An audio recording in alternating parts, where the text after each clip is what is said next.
Fine. And now, here we are talking about the ITS regions and their importance, right? In the previous slide, we talked about what are the ITS regions. The ITS, matlab, in with reference to 18S rDNA sequence, etc. Now, when you're talking about uh, its importance of ITS regions in fungal taxonomy, how the analysis is done, that flow chart that shows right from growth of the isolate to extraction of sequence, then its amplification, then sequencing, then blast, multi-locus alignment or specific locus alignment, curation, and then how you are going to conclude about taxonomic position of that isolate. That flowchart we learned, and now it is little more about the alignments which are done when you are evaluating ITS copies of fungi, right? So you are seeing here three columns. First talks about biological phenomena, second talks about example alignments, and third is example assemblies, right? So no intragenomic variation seen. So if you see the color, right, green color lines are seen. There is one thick line and other are very small thin parallel lines, right? So what it shows, there is no variation because you have a uniform color thickness in the data that has got generated, schematic representation of alignments that are done. So see your sequences align with the available sequences, and such schematic color chart gets developed initially that tells you about the alignment. So when there is no intragenomic variation, the alignment would look like as you are seeing in the first case. The ITS copies are there. If you see these horizontal lines, they are 8 in number. So there are 8 ITS copies which are obtained from one fungi which is under study. And it has been given some number, that is the unique identification number for that sequence. All right. So what you are seeing here is the ITS region sequences, and there are 8 such sequences, and you are comparing it with the known database, and what you see, there is no variation. Right. Now, low intragenomic variation and minor sequencing errors would give this kind of a alignment graph. Here, what you see is the initial dark line, the thickness of the line, if you compare, right, and see the spacing between the lines also, which is going to make you um, express, will make you reveal that there are certain intragenomic variations seen. High intragenomic variations will give dispersed throughput or throughput or the data analysis, that is all copies, or you are going to have sequencing errors, and high intragenomic variation resulted in evolution of different groups of copies, and this is going to be the schematic representation for that. So this kind of data gets generated when you blast your sequence and and it is asked to align with the database sequences. What kind of data sequence alignment results you obtain, they would look like something this, right? So of course, the biological significance you will be able to conclude based on what you observe in alignments, which are shown in colors. Now here color is green. In bacterial one, generally you find the lines which are given in blue and red. So the color codes are specific, and they are going to tell you about intragenomic similarity or differences. Of course, you don't have to measure it numbers of percentage. The percent values also are notified to you. Right.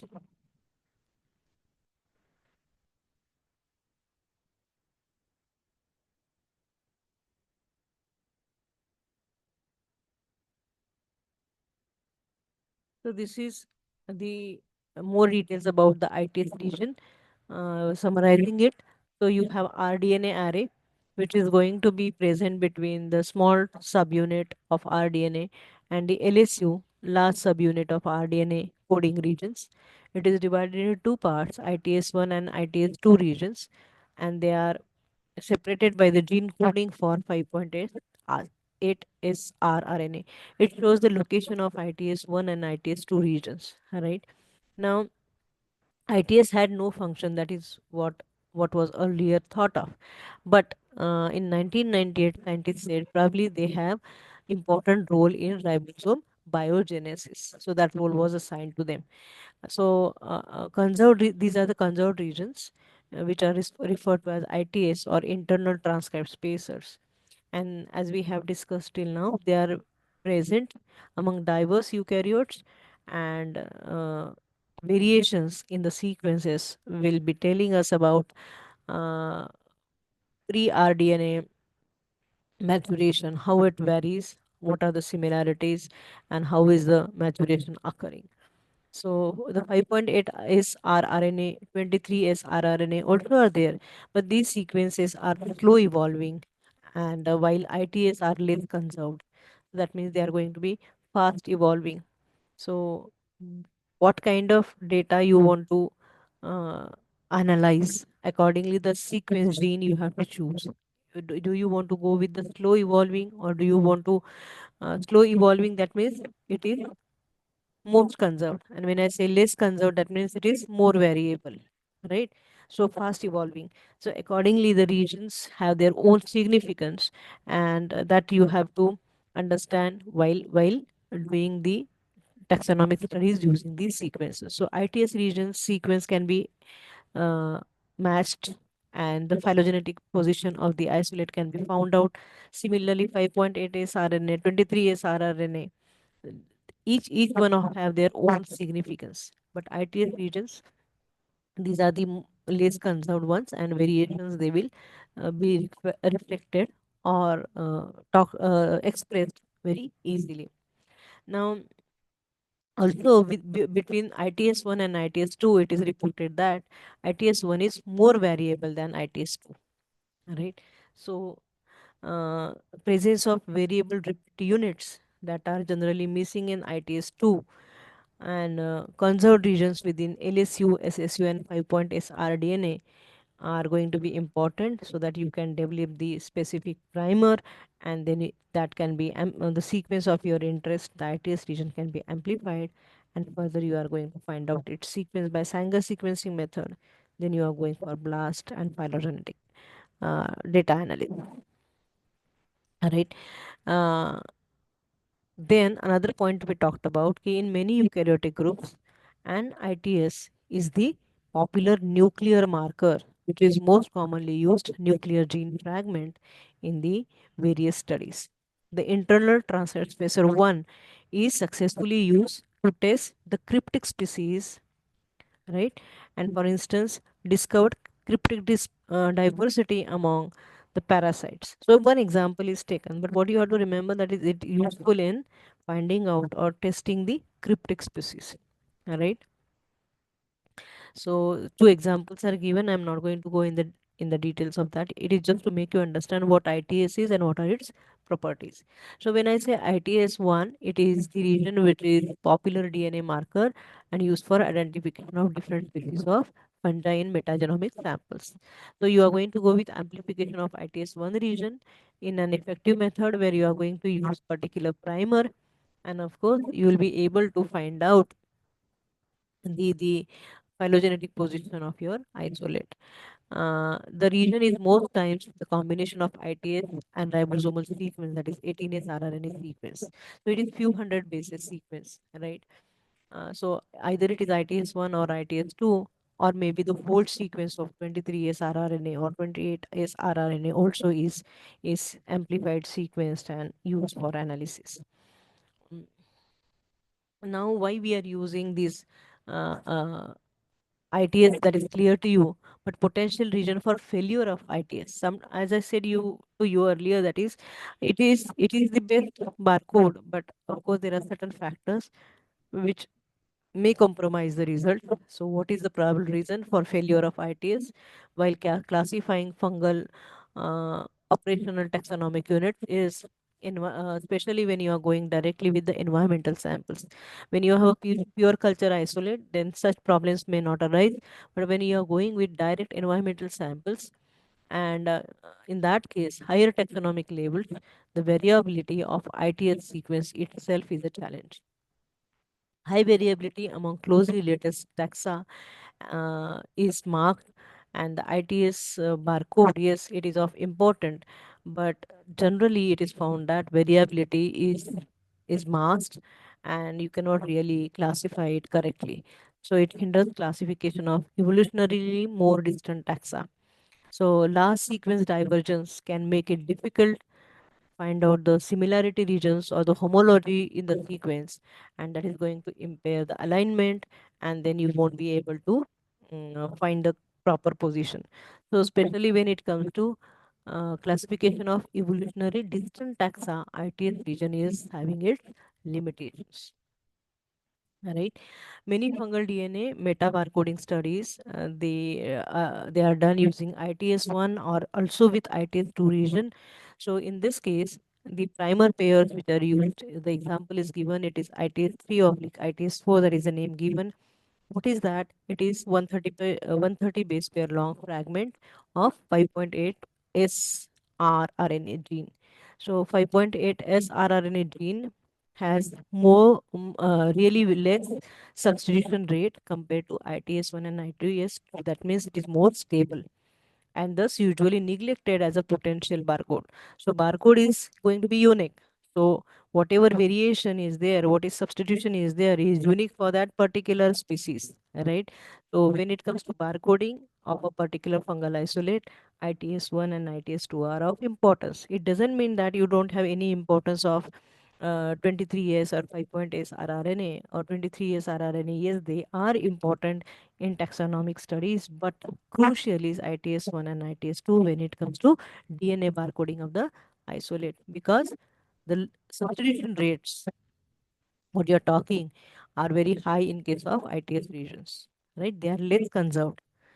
So they are going to tell you any variation, if at all, and then you will be able to position the isolate. Uh, so that is one point to be talked about. Now, next comes, yes, this is the general data. The genome of 2,414 fungal species were determined, and intragenomic variation that was checked using ITS copies and all that. But in short, to say, ITS regions, the low conserved regions or hypervariable regions, you can say, they are of importance in taxonomy, and it is very important to find out intragenomic sequence variation within the ITS regions will be able to help us to find out many different fungal species can be revealed. So intragenomic sequence variation, so that sequence variation is going to tell you about is it same species or a different species. So when you are going to use ITS regions, it will be helpful to uncover intragenomic sequence variation, and then multiple fungal species can be identified.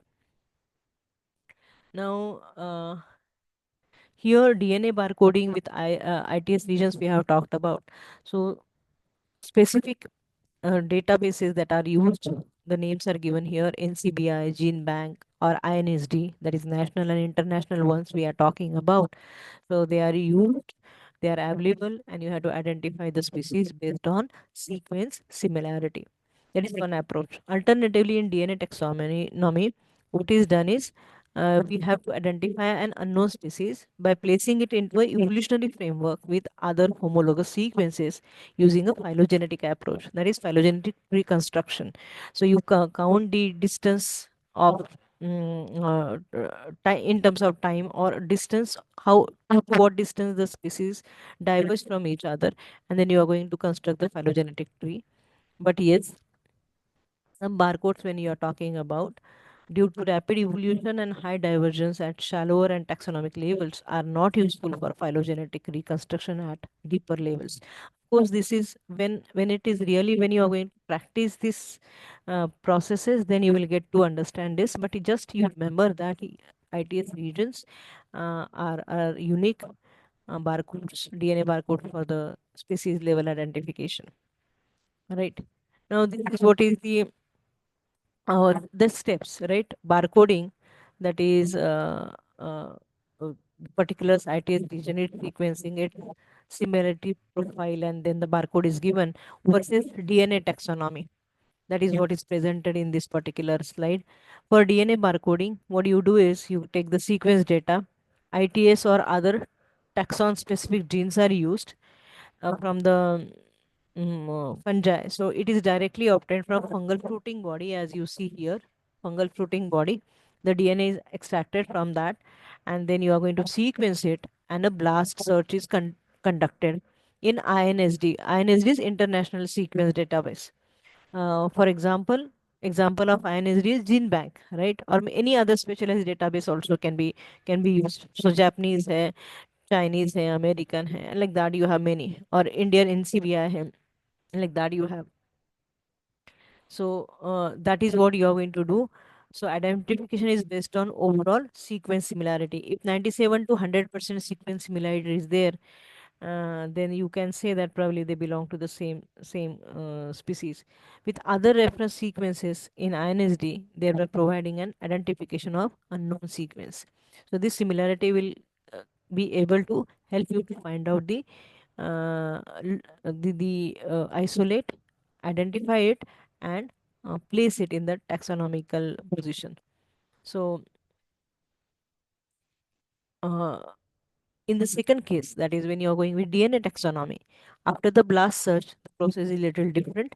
The most homologous sequences, generally 50 to 100 sequences, are downloaded. Right? The sequence that you are interested in, that you have identified, the sequencing is done, it is blasted. And then what is the next step? Till here, both the methods are same, right? DNA taxonomy method and barcoding method both go same till here, till blast. But after the blast search, in DNA taxonomy, what is done? The most homologous sequences, which are about 50 to 100 base pair sequences, they are downloaded from the database, and they are incorporated for multiple sequence alignment, and that is going to help you construct the phylogenetic tree. Right? So you are going to find out the sequence alignment for multiple loci, and then you are going to find the relatedness. So unknown sequence is identified within a evolutionary framework will tell you whether the organism is diverging from the conserved sequences that you have extracted, the homologous sequences, or it is the same. So the example is from whatever the isolate, that was Aspergillus izuki. It is from the particular paper whose reference I have given here. If you are interested, you can look into this. But these are the two, in short to say, there are two different methods. One is DNA barcoding method and another is DNA taxonomy method. In DNA barcoding method, you are going to go with blast search, percent similarity, and then you are going to identify the unknown sequence and its position. But when it comes to taxonomy, after blast, you are going to go with multiple locus alignment or multiple sequence alignments and construct the phylogenetic tree. That is how it differs. Now, how do the ITS regions they look like? So this is 18S small subunit, ITS1. Then you have 5.8SR, right? So it is a rRNA sequence, the gene for rRNA, right? So this is the sequence that is encoding the larger subunit, that is 20S. This is the one which is of RNA we are talking, right? So smaller subunit, that is 18S, and third is the 5.8S. In between you have the regions, spacer regions, which are referred to as ITS1 and ITS2. Now further, here you are seeing the details about these particular sequences, in what direction they are going to get fired and expressed and all that. So yes, you are going to require certain primers, and in that context these regions and the arrows shown here are important.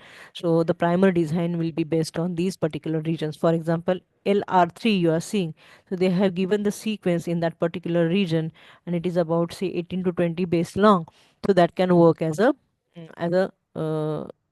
sequence for constructing a primer, and that primer can be used for amplification.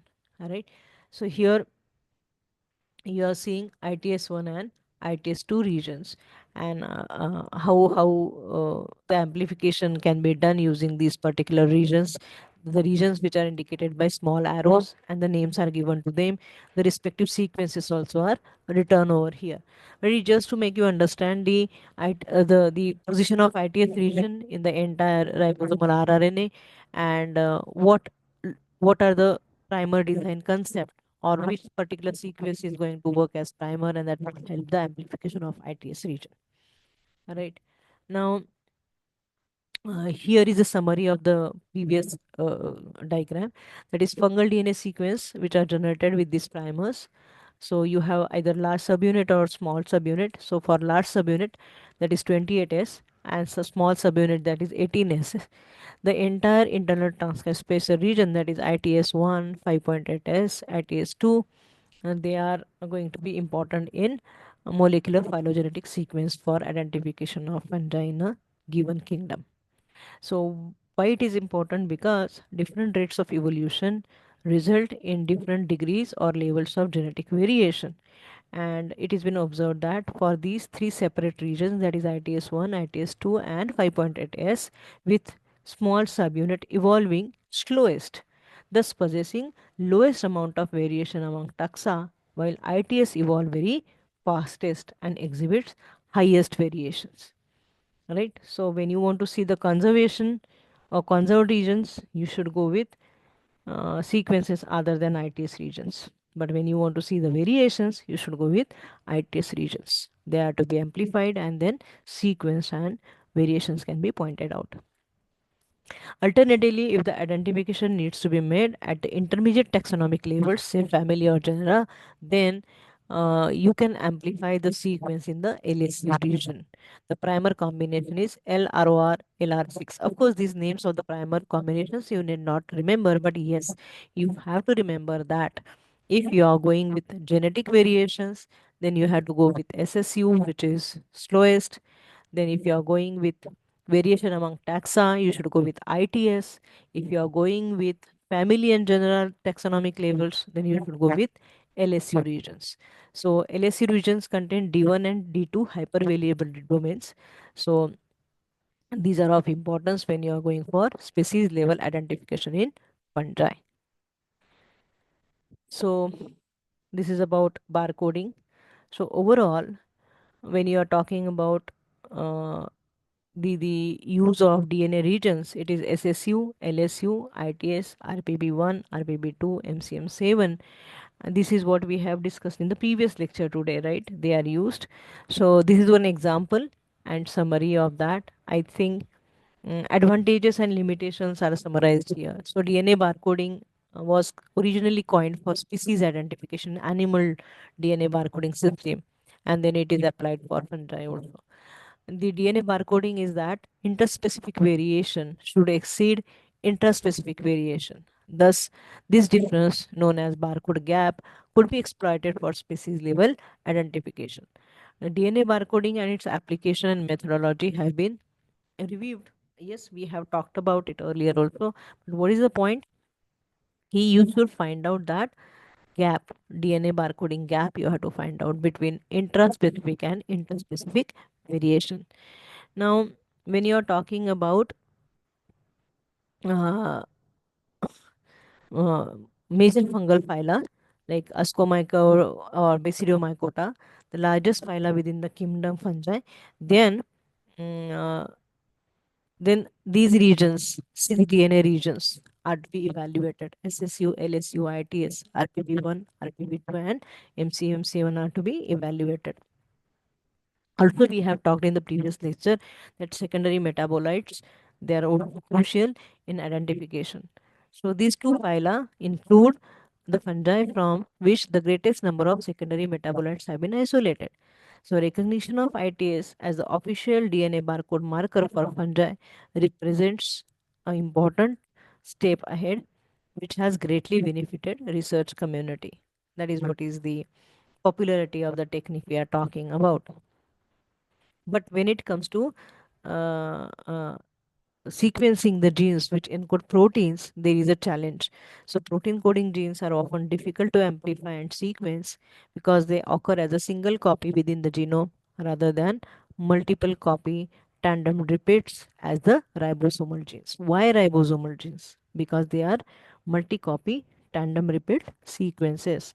So they are going to work as a good referral for amplification and identification of the sequence.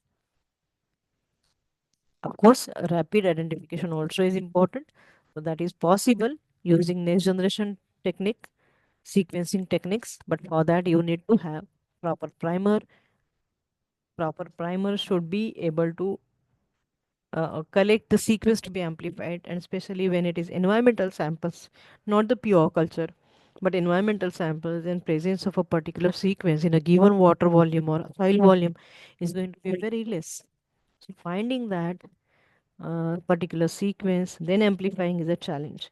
Because if there is single protein encoded by a single gene and it's single copy, then the chance of finding that copy, amplifying it becomes a tedious job, and which may be erroneous too. Easier would be to go with multi-locus, multiple repeat sequences which are there in the rDNA regions. That's why rDNA regions are the important or the crucial ones when it comes to classification. Yes, but it doesn't mean that protein coding genes are not used. Protein coding genes in fungal systematics are widely used, and they are widely used for constructing molecular phylogenetic, so which helps in identification and classification of taxa. Right. So in systematics and taxonomic mycology, the protein coding genes also play important role. And among protein coding markers, as we have seen in the previous lecture, the largest one that is used is RPB1, right, and RPB2. These are the subunits of RNA polymerase. Then you have TEF1, that is the elongation factor. Then beta tubulin, TUB, Ben A. Then we have talked about calmodulin. We have talked about actin. We have talked about MCM7. These are, or even the LUS gene, LSU gene. They are they are important as protein coding genes, which are important in fungal systematics. So this was the last slide to summarize how we are taking help of molecular method for fungal phylogenetic analysis.